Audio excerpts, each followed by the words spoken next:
And they're not mermaids, they're Dugongs! Welcome back to week 4 of distance learning.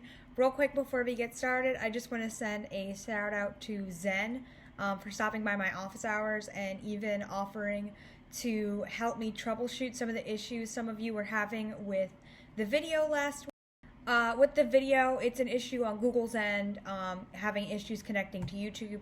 If you ever have any issues accessing the video and it's preventing you from doing the assignment, feel free to shoot me an email or just comment on the assignment and let me know, and we'll work on something to modify it for you so that you can still participate and get points. For today's class, we're going to be focusing on the story called Undertow. If you look on your PDF, it will be on page 37.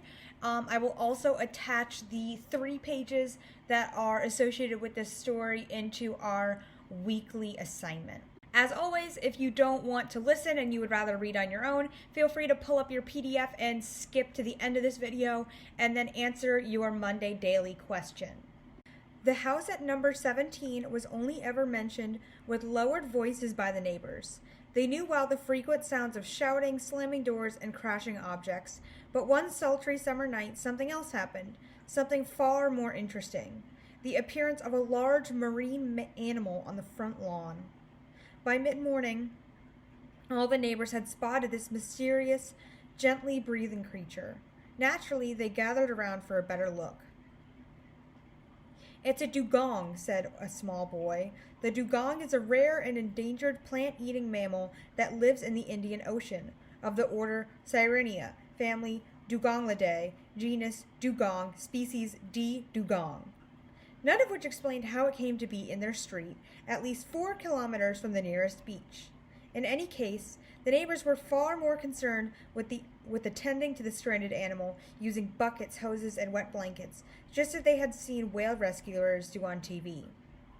When the young couple who lived at number 17 finally emerged to survey the scene, bleary-eyed and confused, their immediate impulse was towards anger and recrimination. "Is this your idea of a joke?" they shouted at each other and at some of the neighbors as well. But this soon gave way to silent bewilderment when challenged by the sheer absurdity of the situation. But there was nothing for them to do but assist the rescue effort by turning on the front sprinklers and calling an appropriate emergency service, if such a thing existed, a matter they debated at some length, impatiently grabbing the phone from each other's hands. While waiting for the experts, the neighbors took turns to pat and reassure the dugong, speaking to its slowly blinking eye, which struck each of them as being filled with deep sadness, and pulling an ear against its warm, wet hide to hear something very low and far away, but otherwise indescribable. The arrival of the rescue truck was an almost unwelcome interruption, with flashing orange lights and council workers in bright yellow overalls ordering everyone to stand back. Their efficiency was impressive. They even had a special kind of hoist and a bath just big enough to comfortably hold a good-sized sea-going mammal. In a matter of minutes, they had loaded the dugong into the vehicle and driven away, as if they dealt with this sort of problem all the time. Later that evening, the neighbors switched impatiently between news channels to see if there was any mention of the dugong, and when there wasn't, concluded that the whole event was possibly not as remarkable as they had originally thought. The couple at number 17 went back to shouting at each other, this time about fixing the front lawn. The grass that had been underneath the dugong was now unaccountably yellow and dead, as if the creature had been there for years rather than hours. Then the discussion became about something else entirely, and an object, maybe a plate, crashed against the wall.